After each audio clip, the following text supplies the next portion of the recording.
Dear students, welcome back to JCE Connect, Department of Chemistry, subject Engineering Chemistry. We are discussing the fifth module, Instrumental Method of Analysis and Nanomaterials. Last class we had discussed about synthesis of nanomaterials. In that we have discussed two methods. One is sol gel method and another one is precipitation method. And in today's class, let us continue with that. We'll discuss another method of synthesis of nanomaterial, that is chemical vapor deposition method. In this process, the heated substrate is exposed to one or more gaseous precursor. The precursors react and or decompose on the substrate surface and produce the desired deposit. It means in this method, the precursor which we are taking, consider an example of hydrocarbon, so as to get the carbon nanomaterial or carbon nanotubes or fullerenes. So in this case, the hydrocarbons are taken as a precursor, which are heated to the vapor state, and then it is condensed onto a substrate surface. In simple, this is the method. The precursor is heated to its vapor state, and then it is passed through a tubular type container or the quartz tubes, wherein it get deposit as the nanoparticles. Right? So let us discuss how actually it happens. It involves many steps, which are: the first one is transport of precursor in the gas phase, often with the carrier gas. These carrier gas are inert in the nature. They does not react with the precursor.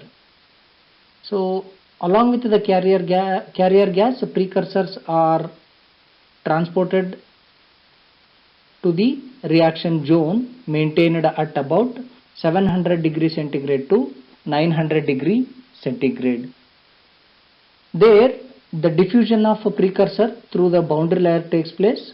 Then the adsorption of precursor on the heated substrate, then the chemical reaction or decomposition of the precursor on the substrate surface, leading to the formation of desired solid deposit on substrate takes place. Generally, it undergoes decomposition. Suppose if you want to prepare the carbon nanotube and you are using as hydrocarbon as the precursor, you are sending hydrocarbon in the vapor state to the reaction zone, where it undergoes a decomposition, get converted into carbon in the form of nanoparticle, and these particles are get deposited on the substrate surface.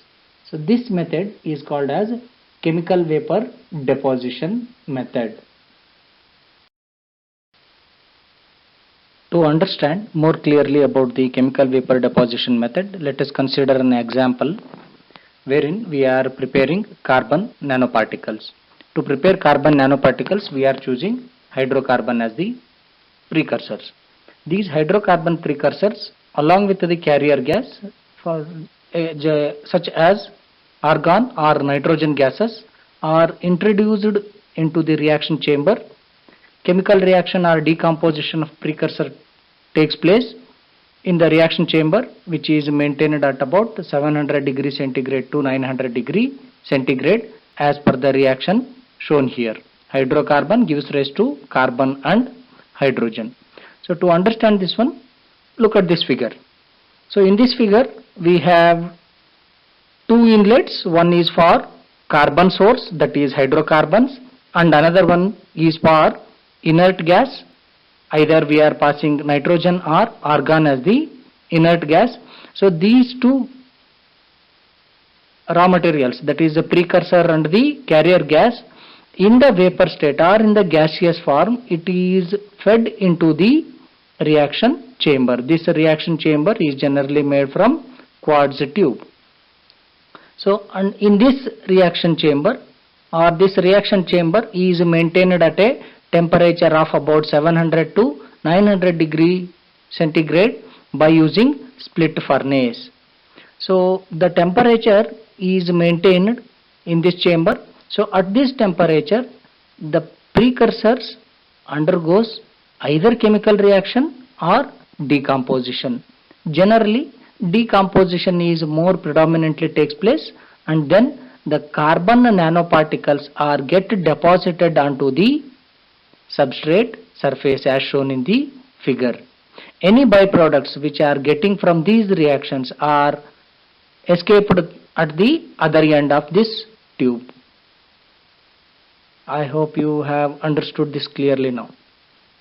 So by this method, carbon nanotubes have been synthesized, and these carbon nanotubes grow and deposit on the metal particle catalyst such as nickel, cobalt or iron coated substrate.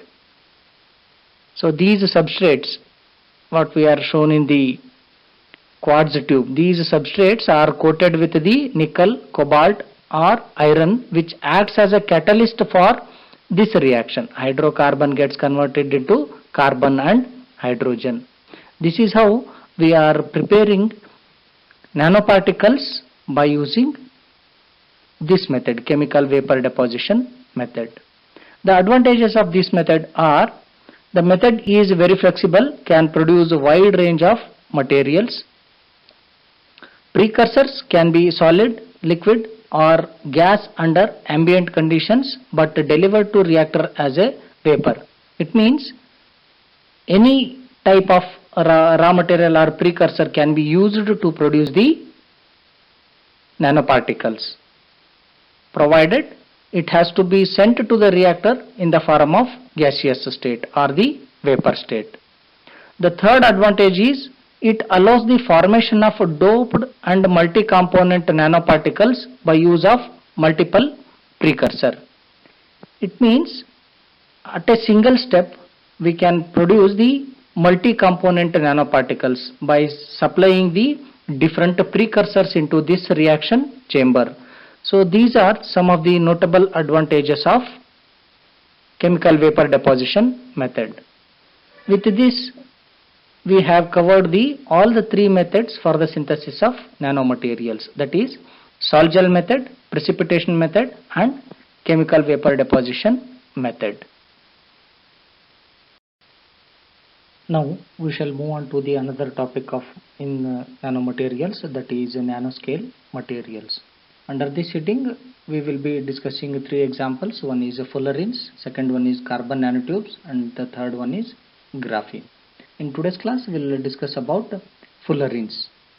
Fullerenes are class of molecules made only from carbon atoms having closed cage-like structure as shown in the figure. It is in the form of a hollow sphere or ellipsoid or tube and some other shapes. So it means fullerenes are nothing but the carbon atom, but it is arranged in the form of cage-like structure. So such materials are called as fullerenes, and these having particle size of nano size, hence these comes under nanoscale material. Fullerenes can be of a different type depending upon the number of carbon atoms present in the cage-like structure. For example, C24, C28, C32, like that up to C70, C76, C80. So the number tells about the number of carbon atoms. That is, C24 means it is having 24 carbon atoms in its structure. So such materials or such structural arrangement is called as fullerenes. Among these, the most important fullerene is C60. That is a fullerene containing 60 carbon atoms, which is commonly known as Buckminster fullerene. The Buckminster fullerene is named after Buckminster Fuller, who was an American architect. The C60 fullerene is often compared to a soccer football as shown in figure. Its structure resembles the soccer football. So these fullerenes have 20 hexagonal and 12 pentagonal rings forms basis of icosahedral symmetry. Each carbon atom is bonded to 3 other carbons and is sp2 hybridized. It means in a single fullerene molecule, it contains 20 hexagonal and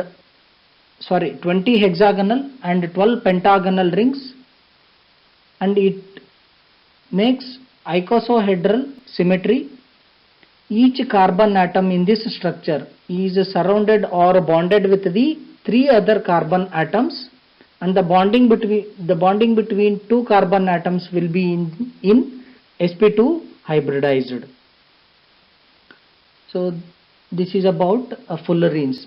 Fullerenes, in simple, we can understand fullerenes is nothing but the carbon which is arranged in a spatial arrangement. It is arranged in the form of cage-like structure like hollow sphere. So such nanoscale materials are called as fullerenes. The fullerenes up to certain number of carbon atom possesses a spherical shape, but when you increase the number of carbon atoms in the fullerenes, say C70, C76, C80, etc., and higher mass fullerenes, they possess different geometric structure. For example, C70 is having rugby ball shaped geometry. It means when the number of carbon atoms in the fullerene increases, the geometrical arrangement in the fullerenes changes from spherical to any other shapes, which makes it stable in the state or in the solid state. So generally C70 is having rugby ball shaped geometry. Now we will discuss about the properties of fullerenes. Remember, whenever we are discussing properties means the properties tells about its application. Based on the property we are finding its applications. So that is why properties are most important to find its application in the day-to-day life or in the field of science. So we'll start the properties. The first one is fullerenes are heat resistant and dissolve in common solvent at room temperature. They are capable of withstanding the heat and they are easily soluble in commonly available organic solvents at ambient temperatures. The second one is fullerene cages are about 7 to 15 angstrom units in diameter and are 1 carbon atom thick. So these fullerene cage, the size within the cage is about 7 to 15 angstrom units. The size varies with the vary in the number of carbon atom. Lesser the number of carbon atom, lesser will be the space in the cage. Higher the number of carbon atoms, more will be the diameter of the cage. The third property is quite stable from chemical and physical point of view. It means these fullerenes does not undergo any chemical reaction easily, and it is also does not undergo any plastic deformation at a ordinary temperature. Breaking the balls requires temperature of about 1000 degree centigrade. Fourth properties of fullerene is highest tensile strength of any known 2D structure or element. It is having greatest tensile strength. Tensile strength means it is the maximum amount of tensile stress that it can take before failure. So consider the example of any element. The tensile strength of a fullerene is always greater than those elements. Because of this property only, it finds extensive applications in the field of science. Similarly, the last property is it is having highest packing density of all known structures. So whatever we have known so far, compared to that of any structure, these will be having highest packing density. Packing density means it is the ratio of the solid volume by the total volume of the container, which depends on the placing process. So these are some of the notable properties of fullerenes. Based on these properties, these fullerenes finds its application in day-to-day life as well as in the field of science.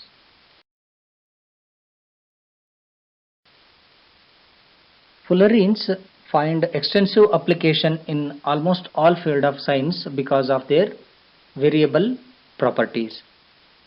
So let us discuss few of them that under the heading of applications of fullerenes.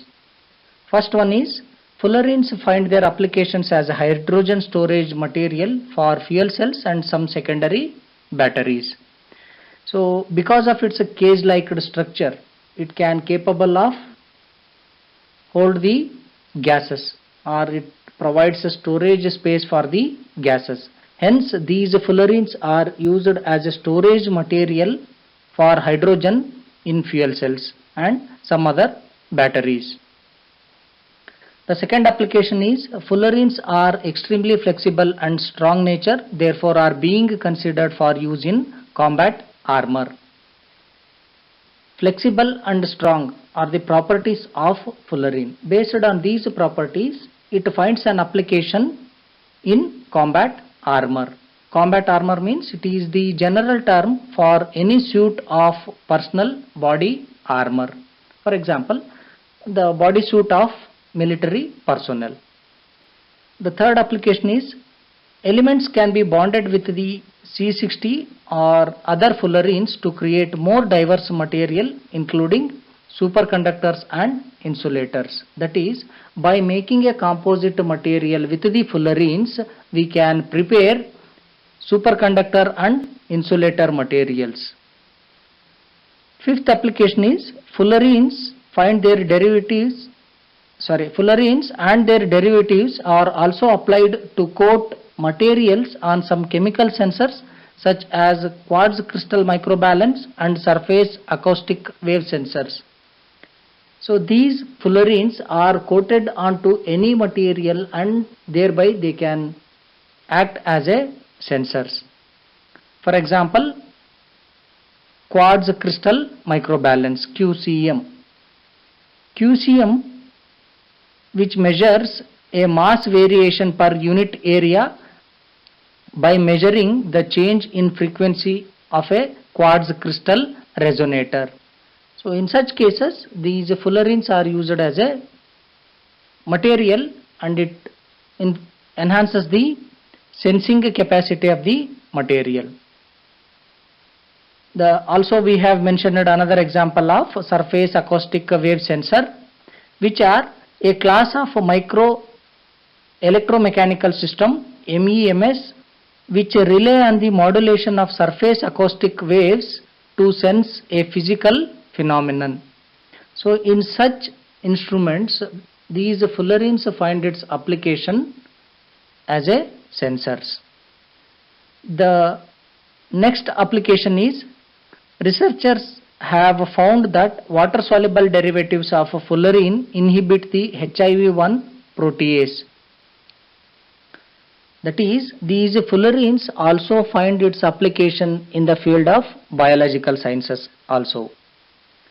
It is found that the water soluble fullerenes which inhibit HIV-1 protease, which is an enzyme responsible for development of the virus and therefore useful in the fighting the HIV virus that leads to AIDS.